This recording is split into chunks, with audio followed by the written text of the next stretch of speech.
So That's I why I think, messaged. yeah, no, I was it's like, I perfect. don't mind. So thank you. All right, we're up and we're No, live, and we were chatting South African breakfasts. And I'm not sponsored by Sun City. no, So no. The nope. amount you go on about it, I thought Yep. you were. No, exactly. Well, Sun It City, was are just you list? good. Yeah, there's a room upgrade that should be needed here. No. Oh man, So can't the wait. yeah, I was chatting to one of the lifters. I think it was either it was Ireland or Scotland or Wales, and talking about coming and landing. Hmm. He wanted biltong, so I was giving him directions at the airport. And also, the South African airport is so easy. It's not like Heathrow or we got multiple terminals. You get off the plane, you walk straight, you go down an escalator, you go through passport control, your bags are there, you walk straight, you come out of the gates, and that's where you meet the people that'll be picking you up. But if you want biltong and good coffee, quick left, up the escalator, and then you go down a passage. You'll see the Woolies on your left, and great coffee at Woolies and really good biltong as well, and at South African Mm. prices. So yeah, so back to the Sun City. Oh, excuse me. Back to the Sun City breakfast. Hang on a second. I know you've done too many of these. Your It's got voice me. is starting to go. No, I'm getting hydrated. Oh One of my my, yeah, one of my. that Listen, is insane. stay This hydrated, is folks. like Excuse me. Yeah. this is like the biggest size of a bottle you'd get in like the UK. What? No, it's five Yeah, liters, huh? Hmm. yeah. Like we don't have that sort of size. We take our water seriously here, and there's a Oh, store. I was gonna say There's a store called Checkers. Hang on, I'm just going to need two more swigs of this. Excuse. Cheers. that is absolutely Mm, insane. Like if somebody was walking around the UK with that, they mm. would probably get daggers. Really? It's like you're taking all Yeah. the water. No, that's I brilliant. mean, probably because it's not as hot here, so we don't Yeah, really need to like worry about water that water. much. Okay. So this is, I mean, that's 5 liters and that's 30 Rand, 26 Jeez. Rand. So it's a £1 20, £1 40. That's insane. This bottle here is Oh, geez. 1.5 litres, and Mm. that's £2 near enough. What? Yeah. No. Oh, you guys are going to love South Africa. And to refill it would cost me 5 Rand. So there's a lot of the main supermarkets just to save plastic. They Hmm. have refilling stations, and it's a Rand a liter. So five That's Rand insane. would be 25 cents. That's mad. Yeah. Like that's insane. Compared to here, like the prices here are Mm, absolute daylight yeah. robbery. So, We're gonna end up taking too much spending money. yeah, no, you'll come back with all of it. You'll be like, okay, I can pay for another international now. So, I know, I know. We're all making like GoFundMe's to go away, and we probably don't even need them. yeah. No, no, you do, absolutely you do, because the shopping here is really good as well. Um, I have heard that actually. so I think when it was 2 years ago when we had Worlds here, Jessica, the Canadian forklift, Jessica, we gave her a Oh, lift. Jessica Yeah, Bittner, yeah. yeah, we gave her a lift back to Johannesburg from Sun City, and she came with our media team and the My Academy guys. And then we took her shopping at Sandton City, which is like the main shopping center. She wanted to get some gifts for her friends and family back home. So that was a blast. And like, yeah, the pricing is really, really cheap. Just sitting So, there like, oh my goodness, yeah, so it's good. shocked. Yep. Especially Canada. Canada's Mm, quite extortionate as well too. yeah. So when we listen to people from Europe or people from the States or people from Canada talking about how expensive international travel is, we tend to cry because you know the Yeah. Mac the McDonald's scale, we're way too cheap here. Oh yeah. Comparatively, it's nuts. I mean, I went and got a bottle of water and a Starbucks coffee at the station in Frankfurt, and this was probably 2016, so nearly 10 years Hmm. ago. And I think it was, I don't know, it worked out at 400 Rand. Hmm. Comparatively, that same purchase in South Africa then would have cost me 40 Rand. So it was like 10 times what we were used to paying. Whoa. Like Yeah. your guys spend money will be 10 times. Like you'll have to save for like a year Yeah. to come to one place. Sleep at the Compared to us, venue. we're all Yeah. Yep. yeah. Compared to us, we'll be coming with far too much and probably Yep. going home with like at least half of it. Yeah. There's no need That's to show off now. No. hmm that's insane. I Yeah. can't No. believe that. Yeah. The pricing for South Africans traveling is crazy. So, but it's fun.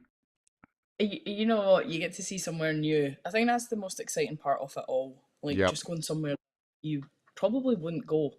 Like Absolutely. I don't know if I would go. I don't know because it's expensive like travel and that. Yeah. But like I don't know if I would just be like, I'm just going on holiday to Sun City. Like it's not really somewhere that you would go normally. Like quite a lot of Scots will go to like Tenerife, they'll go to Yeah. Portugal, they'll go to Turkey, they'll kind of just stay in that region, Mm. especially with how long the flight is to South Africa. So yeah, like sort of Alicante, on the strip. That's yeah, hmm absolutely. hmm We'll So just stay in one area. yeah, close to home.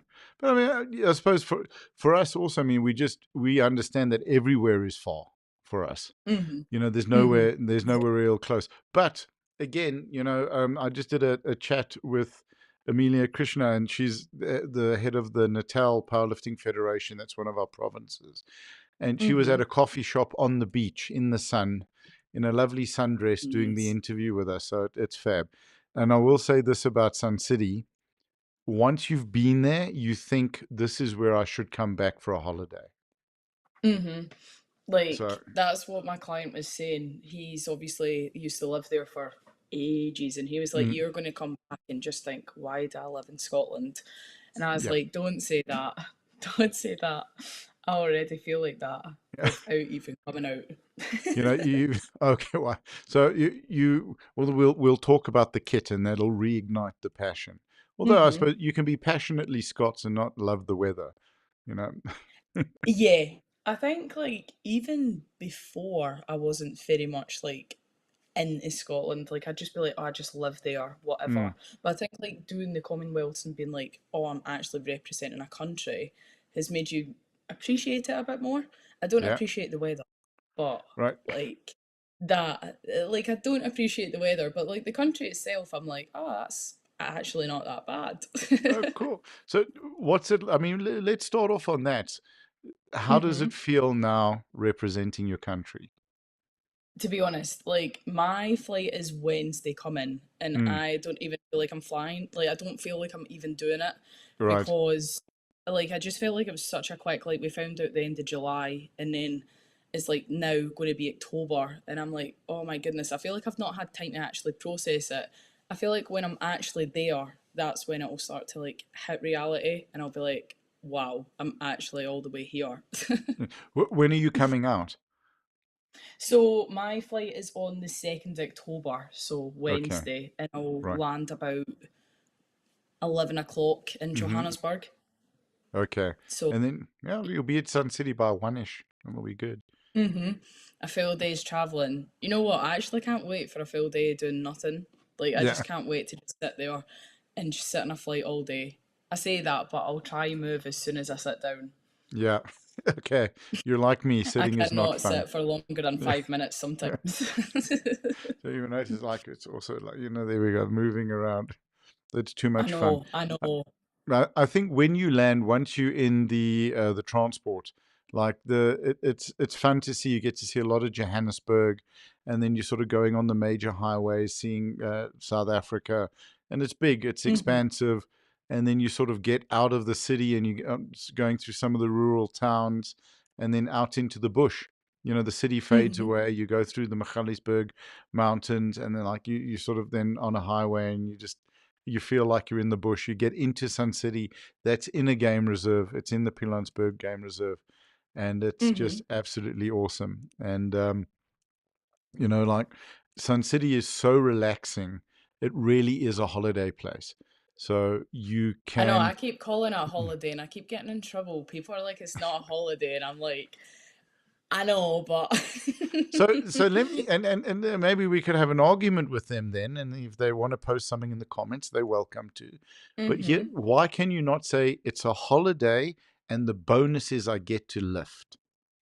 Exactly. Like, I think that's been the main thing. Like, when I started kind of prepping for it in July, I was like, oh, I need to hit this, I need to do that, I need Mm-mm. to, like, I need to get this medal, I need to get that. And I think, like, that stressed me. That stressed me, like, so much. Sure. And I think when I turned it around and was like, you know what, this is an experience of a lifetime. You're going somewhere that you would never go Mm. normally, and you're going to have a great time with people that are all your friends as well too. Like, everybody in Team Scotland are pretty close knit. Like, we all speak all the time, so you're basically Well, going I have on a to get holiday with your friends. with your mates, and we have to do one of these, right? I got afraid. I thought there was like people behind you there. Oh no, those are my monkeys holding apples and cricket balls. So yeah, one of Do my you think like mm, when you change it around like that, it just makes it not as stressful? Like, I feel yeah. like my stress levels has went down so much Okay, since good. changing that perspective on it. And it's not like, fair enough, you've got to take it some level of serious, but it doesn't have to be 100% serious. So and it's such a valid point because if you're serious all the time about something, you're in that stressed mode all the time. And it's going to Mm-hmm. hit up your cortisol. It's going to affect your sleep. It's going to affect your recovery. It's going to, if you consider that you're going on holiday and you're acting responsibly because you're an Mm-hmm. athlete, so you're eating well, you're sleeping well. But like, I don't think there could be a better vacation. And maybe it's important to actually to do a competition like this. I've got a seed that's been planted, like you have a holiday vacation for the athletes and with the opportunity to lift.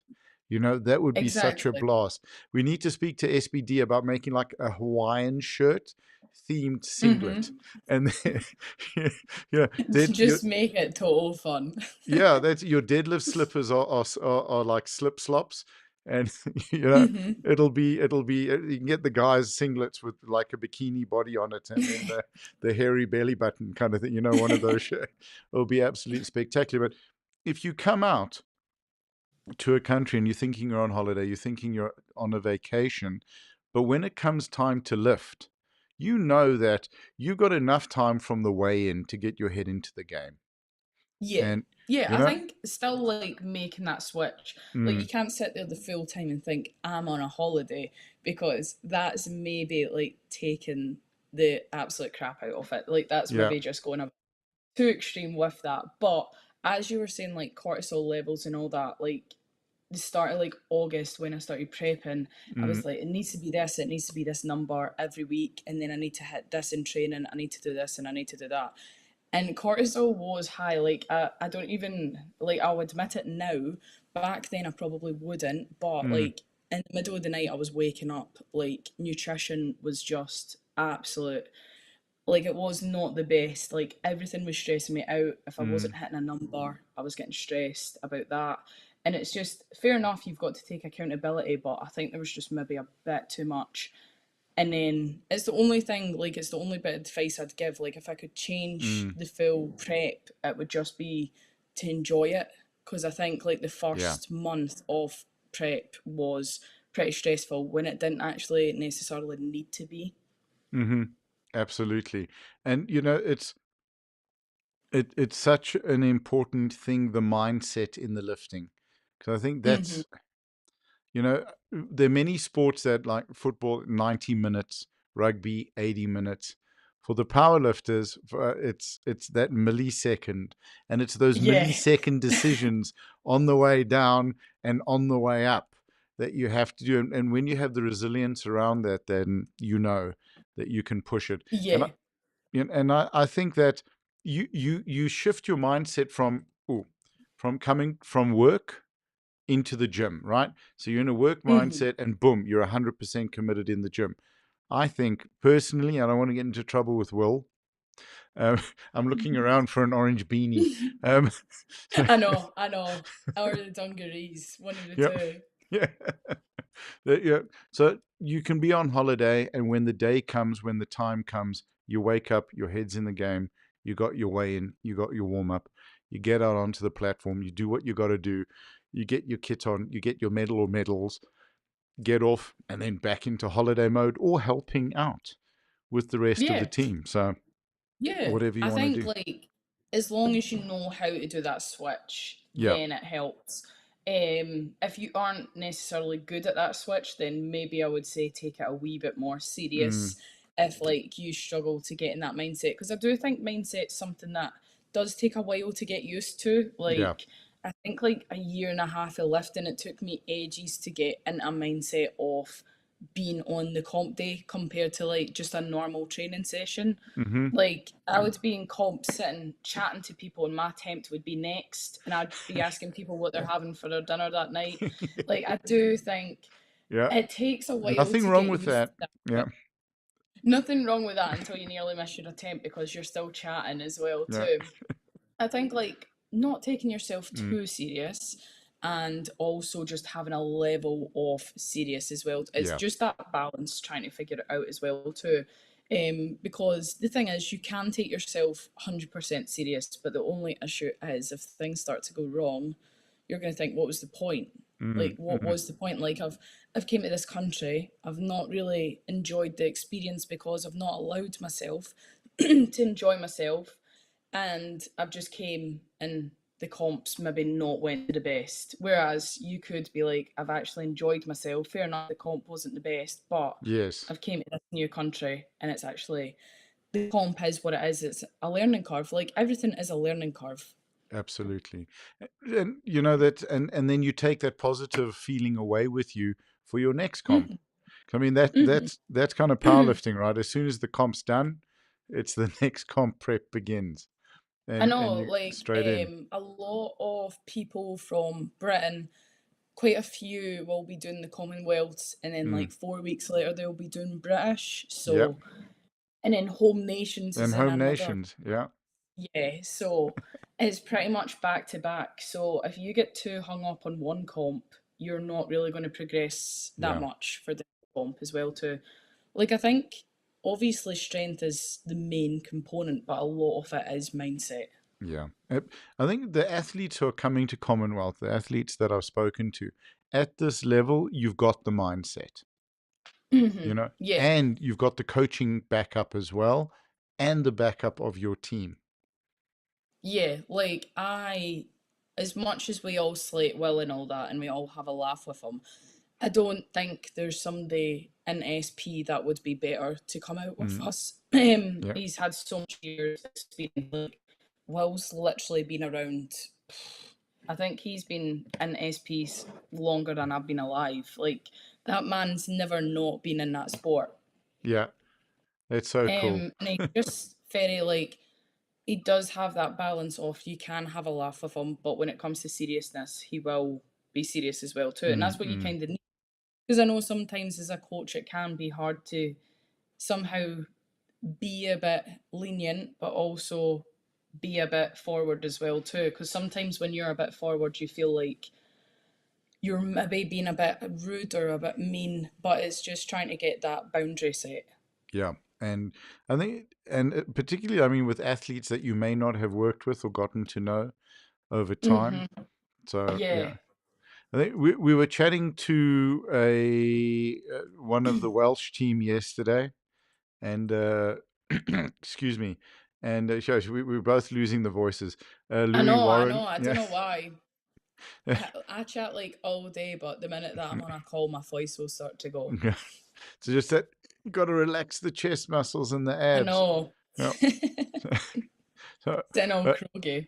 yeah. Well, speaking of voice, I mean, this is the point I'm getting to now. So Louis Williams was saying that they're going to be bringing a lot more noise than Scotland in terms of Oh, so the support. Welsh are going to be louder than Scotland. Yeah, pretty much. That's so we'd Hmm. like to get, because this started with Will saying Scotland's definitely louder. Or I think it started with Tom, and then it was Will, and then like so. Yeah, what's your view? Who's bringing the most noise and support? All I'm saying is the saying is no Scotland, no party for a reason. So I think, and also as well, I think a lot of us will watch other athletes as Yeah. well.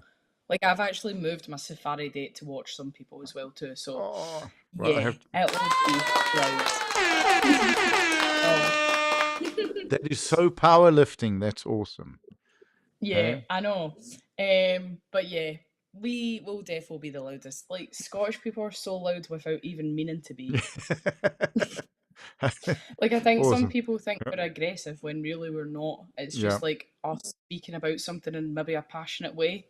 Yeah. So, it's interesting that so in certain of the South African cultures, people talk very loudly. And, Mm. for some people that are not used to it, can be a bit off putting. But one of the reasons they're loud is it's a belief within the culture that if people that are around you, you need to talk loudly so that they know you're not talking about them. So you Oh, speak loud in order to be polite. yeah. So, Oh, that's quite interesting. yeah. We So, just speak loud because we seem to have no awareness of voice. Like, I am only 24 and I feel like mm, my hearing will be gone by the time I'm 30. And I think it's just because how loud, like, the country actually is. yes. Okay. Well, it's maybe because it's across the mountain ranges. You have to shout and communicate, and it's windy. Yeah. The weather. You got to make yourself heard. Oh, honestly, you can never tell what weather's going to be. Like, That- one day you've got a jacket on, the next day you've got your shorts on. right. So when we do have more of these in Cape Town, which I'm holding thumbs for. Cape Mm-hmm. Town weather is fantastic. It's famous for having four seasons before lunch. So, Jeez, that is insane. Like, you but just it, do not know what to pack.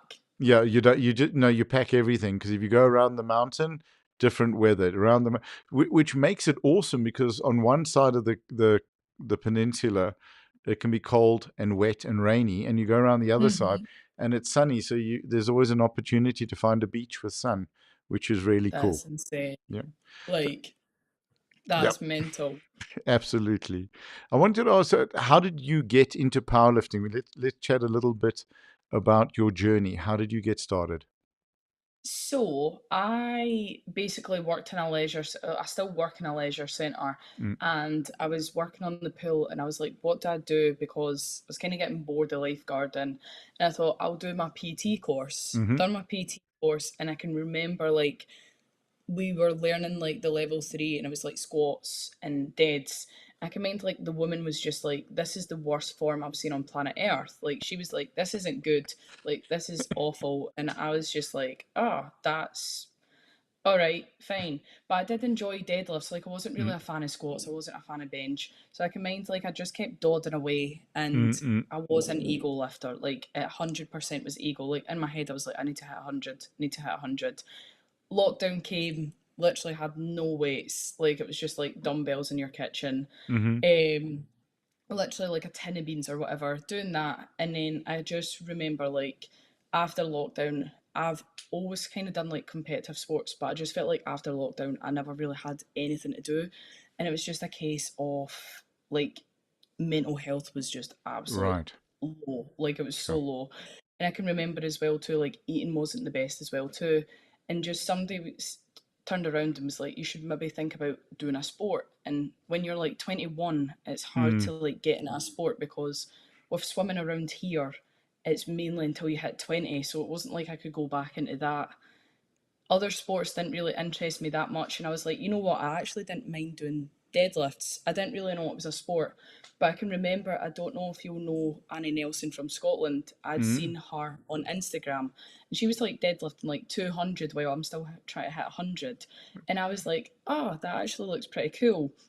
What I'll do is I'll maybe get her as a coach just to help Mm. build confidence on squats, bench, and dead. Because I was like, if I'm doing PT, I should maybe know a bit more about how to do it because the PT courses here are pretty shocking. Like they're only like Mm. 6 weeks long. The Okay. chances of you ever having to explain it to somebody is like sometimes it terrifies me, like how quick somebody can become a PT. So I thought I'll just get a coach. Done that.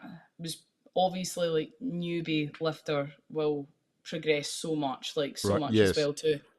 And I can mind just being like, wow, this is actually helping like given some sort of purpose because we Mhm. all get in a habit of going to work, going home, sleep. And I just felt like everything was getting like that. Whereas when I started lifting, I was like, wow, there's actually some sort of goal and a different purpose instead of just eat, sleep, work as well too. And I can mind Annie was like, "Do you want to do a comp? Like, not many people enjoy comp, so it's just a wee idea." I can mind like my first comp, I wasn't even that much a fan, and then I done my second comp, and I was like, "Nah, I'm still not a fan at all, too." But I think I was just, it was like that mindset of if you don't do it, what else Mm-hmm. are you actually going to do? Like, what Right. else will you enjoy doing? And I was just like, you know what, I'll just stick at it, see how I go on, and just do it for enjoyment. And now, like, if I was to speak to myself back in like the early 2022, I'd be like, this is insane. You didn't even want to do it like 2 years ago. Like, you were going to throw in the white flag. Mm-hmm. Sure. But that's And like the thing as well, too. Like, quite a lot of people are like, oh, lifting. Like, I'm not saying like lifting fully helps like mental health. Obviously, like, there are some things that people need to deal with outside as well, too. But I do think it can give people some sort of purpose and some sort for of sure. thing to look forward to as well. And same as well too, just like me getting into a routine, like it's a question that I get all the time, like how can you go and train like 5 days a week for like 2 hours? And Mm. it's just like a regimented routine that I've got now.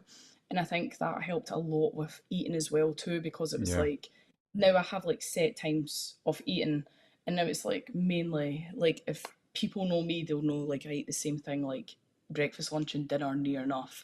And it's just like I don't mind that. Like it's just gave me some sort of routine and some sort of purpose as well too. Um, and like the thing is too, it's obviously like it's cool to do. Like not many, like you don't turn around to loads of people and they're like, oh, I do this as well. Like it's the same too. Like chatting to people that you've never spoke to before, just trying to explain like the Yep. rules and like all of that. It's like it's not something you come across all the time as well, Mm. especially like people know as well if they train in like a leisure gym, people are like, what are they doing? Because it's not very, it's like an arch and a bench in a leisure Mm-hmm. centre Yeah. gym. It's never really heard of. Like people are looking at that like that's crazy. Like a low bar squat, nobody's Mm. ever heard of that in a like pure gym Mm. as Mm. well too. And I think like as well too, like getting a coach helped me realize how much variation there is with the sport, because I Mm-hmm. used to think it was like low bar, high bar squats and Mm. just Mm. normal bench and just conventional deadlifts. Like I didn't really understand there was sumo deads and low bar squats and arching on your bench and Mm-hmm. how to actually touch on your chest as well too. Like I literally started off being terrified to even squat with a bar, to now having like a Scottish squat record, which still is absolutely insane. Like in the space of like 2 years, I know. Like it is pretty mad to think of Yeah. it that way as well too. Mm. That's Like two awesome. years ago, I didn't even want to do the sport. Like I was terrified of squats. Don't get me wrong, like the fear of squats does not go away. So if anybody's like sitting listening thinking I'm terrified of squatting, like I can actually say like it doesn't go away. You just Mm-hmm. have to adapt. Yeah. You just have to get on with it and sort of Hmm. get down and get up The and trust your worst you can spotters. do Well, the worst you Mm. can do is fail. Like it is the worst that Mm. you can do. But if you've got spotters, it's not actually like it's. Mm. We all fail at one point. There's always like if you're not failing training, then Yeah. I'm not saying you have to fail every week. But if you're not hitting like at least, say if you look in the past year and you've not failed at least once, are you even like pushing enough? Yeah. I'm not saying you have to ego lift all the time. I'm just saying some people don't know how strong they actually are. It's the same like programming clients. Like sometimes Mm-hmm. I have to like put weight caps in because they don't actually know how strong they are. Mm. Like they'll be doing an RP6 and I'll be like, that pretty much looks like a 4 at a push. And Sure. it's just that confidence sort of boost as Mm. well too. Yeah. It's a huge confidence build when you start to get up with the weight. So, what has Hmm. powerlifting taught you about yourself? So quite a funny one. So when after lockdown, I can mind like I was pretty much like people will not believe this when they say, like, if people Mm. know me now, they'll be like, there's no chance. But quite a lot of it was confidence. Mm-hmm. Like, back, like, I'm like MCing at comps now. I'm like on the commentary. And if you were to tell me that 2 years ago, I didn't even think I would say hi to a stranger 2 years ago. I would probably like just sit in the corner and just not non-verbal. Mm-hmm. Sure. Like I think like quite a lot of it is confidence Hmm. and just actually like having a different mindset with things. Like the case of it's not always serious. Like a lot of sports that I've done has been individual and it's just Mm. you against everybody. And I think see when you just learn it's like me against me, it's not that. It is you against everybody at the end of the day, obviously. Like you're on the podium and it's first, second, third. But if you have progressed yourself, then what's the matter? Yeah, sure. And I think it's, it's also the cool thing with the commentary is you're surrounded by awesome people. So you're happy to Hmm. talk in front of them. It's much easier to do that. It's like because Yeah, they know what you're talking about, you know what you're talking about. So we might have to rope you into some of the commentary at the comp. I would honestly like that would be insane. Awesome. I So you actually have a enjoy deal. like commentary and all Mm, that. Like same as well too. If you were to say that I'd made like a podcast in that as well mm, mm. too about the sport, I would be like, no way. Like 2 years ago to now is just massive Sure. change. I think another change as well too is just like about knowledge about weight Mm-hmm. because I can remember like starting the sport and I was like, I really want to be like under 70 kilos. I really want to be under 70 kilos. And I Right. think now it's just like, well, why? And now I have a bit more knowledge of, well, you're this height. So the chance of you ever being that weight is very slim. Like I think Mm. I've realised through the sport that Sorry, I one, was going to I'm say excuse the pun. Sorry to interrupt. yeah. I know. I Yeah. think Yeah. like as well, I've realised like I'm actually quite a tall person as well Mm-hmm. too. So the chances of me ever being that way is very slim. And I think as well too, just not beating yourself up over the Mm. scales as well, Yeah. because fair enough, you've got to be a certain weight for comps. But if you were to tell me like 2 years ago that I went up a weight category, I would never ever believe that. I'd be Sure. like, you've joined the sport to lose weight. Like, what are you doing going up? Right. And yeah, it's such an important point because we get a number in our head like we should weigh this, and we don't Like, really base it on reality. like I last year was under 76 and I can mind like I was fighting to be that weight. Like I was under 78 the full time and I can mind like because I passed eating I didn't really want to go Mm. back into that slope.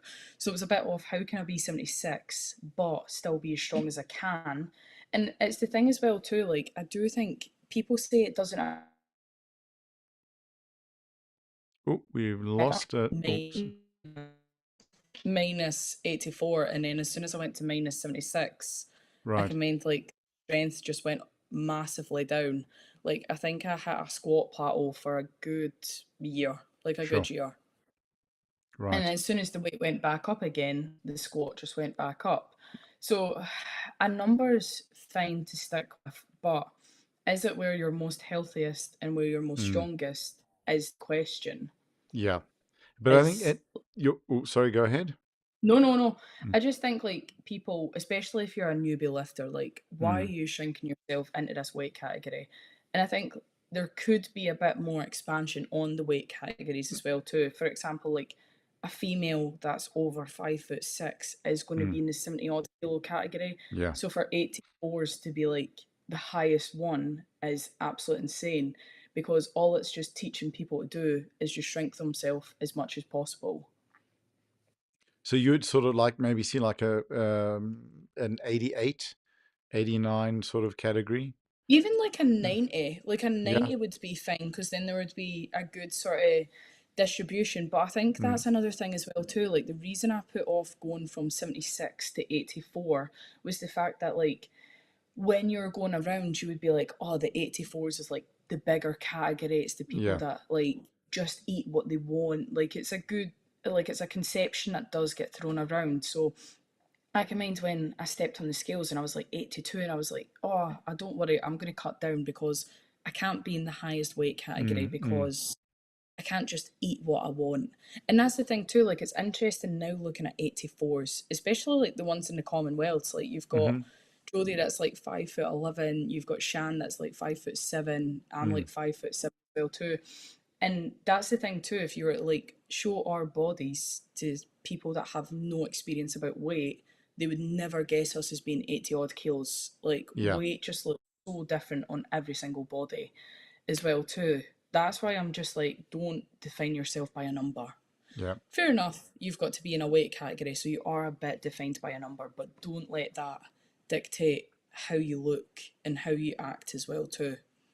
And I think also, the idea of you can eat whatever you want, even, in the plus divisions, it's not accurate because you still have to work within Wilks. You still have to make Yeah. sure that you're coming in right, and you don't want to lose on body weight. Mm-hmm. So Exactly. you have to manage it still. Yeah, like that's the thing as well too. Like people do forget like good, because I think like this is another conception. Mm, Like people are like good lift points are mm, only for smaller weight categories, but I've been like an 84 and still got like best overall lifter at a comp. So like it's not actually just the smaller weight categories yeah. as well. And I think the wonderful thing that I love about the sport is when people start to shift their thought process about themselves, about what trying to chase a weight to be lighter Mm-hmm. versus saying, I'm going to go heavier because I want more on the bar. And that Yeah, becomes the new number. And then you sort of embrace them. So, right, I'm going to be as strong as possible. I mean, yeah. when when I stopped drinking, I was probably I was around about 123, 124, and in 3 years I dropped down to 76 kilos, 78 maybe, and I was shredded. Mm-hmm. Had the 8 pack, and like everyone's like, "Wow, you look amazing," but I couldn't press a 20 kilogram punch bag overhead, and I was like, Yeah, I don't care about this. Abs are nice, but I want to be strong. And then you start to yeah. build back up. And when you're at your strongest, that's your body showing you you're at your optimal, you're at your healthiest. Yeah, because now my weight back then used to shift all the time. Like sometimes it could Mm, even be like 74, and then the next day it could be like 78, 79. Like it mm, would shift like pretty much. Whereas now I pretty much just sit at 82.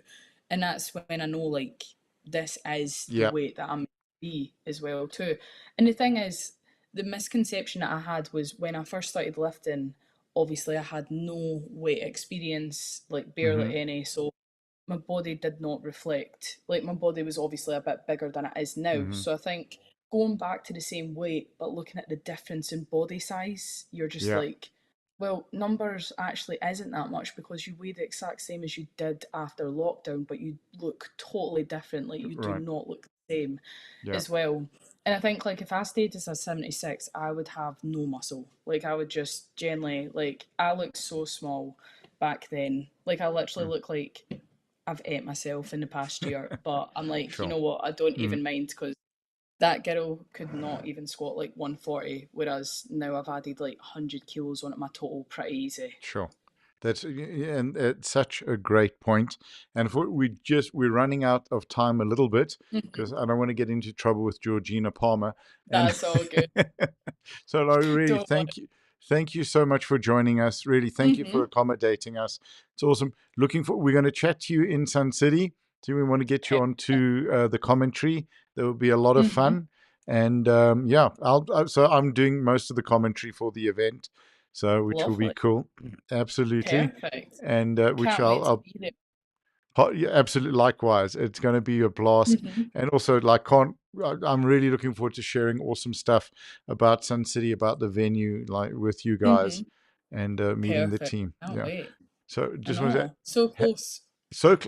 it'll be here tomorrow. It kind of feels I like so. know. Yeah, Genuinely. absolutely. So just want to say, But thanks so much for having me on. it's our absolute pleasure. Thank you for the time because we know you guys have got your travel plans, you got your training, you got kit to organize, everything Fine. done. So we really It's chuffed. fine. We appreciate it. So I want to thank you Thank you so so much for joining much. us. And we will see you in South Africa. I know. See you there. All righty. And then we might even just do a little bit of an extension to the conversation there if you've got Mm-hmm. time. All right, you got a Yeah, deal. yeah. I'll have Brilliant. loads of time. I'll be on my holiday. Yay. Love it. Yay. Have to Awesome, Lauren. Have an awesome day. Thank you so Take much. care. Have a nice day. You too. Ciao. Bye. Thanks. Bye.